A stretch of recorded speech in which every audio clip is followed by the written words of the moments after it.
Acción. Hola, tía. Hola. ¿Te vienes a un after? ¿De dónde vienes? Aquí está. No, sí, ya, conforme vas. ¿Te empujo? No, no estoy para que me empujen, tía, no. Venga. Que no. Paula, para, Paula. Tía, siéntate, que no estás para andar. Ay. ¿Te vienes?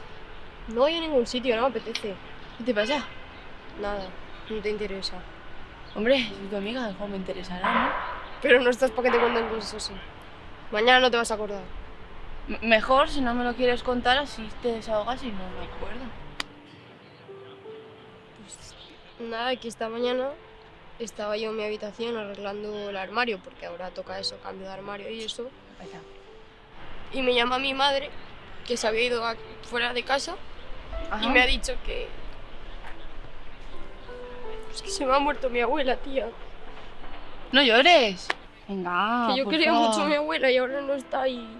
Bueno, yo te quiero a ti, quiero que salgas de fiesta conmigo, hombre. Que no voy a irme de fiesta, Paula. No estoy para irme de fiesta. Por fin. Que no, me apetece todo menos irme de fiesta. Incluso me quiero morir yo. No. Vamos de fiesta, nos tomamos una copilla. Que no. Sí. Qué pesada eres cuando te pones borracha, de verdad. Porfa. Que no. Porfa. Me están llamando, Paula. Bueno. Es mi madre. ¿Dónde está Leandro? Dime, mami. ¿Qué pasa?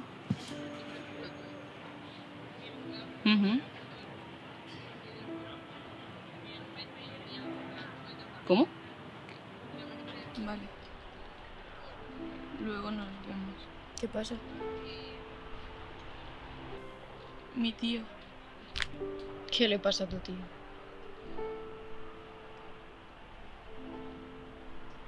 Está bien.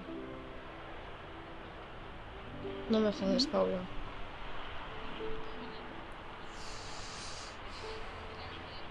¿Se ha muerto tu tío? Joder. Toda la borrachera de una se me ha quitado. Qué injusta es la vida a veces, de verdad. Lo siento mucho.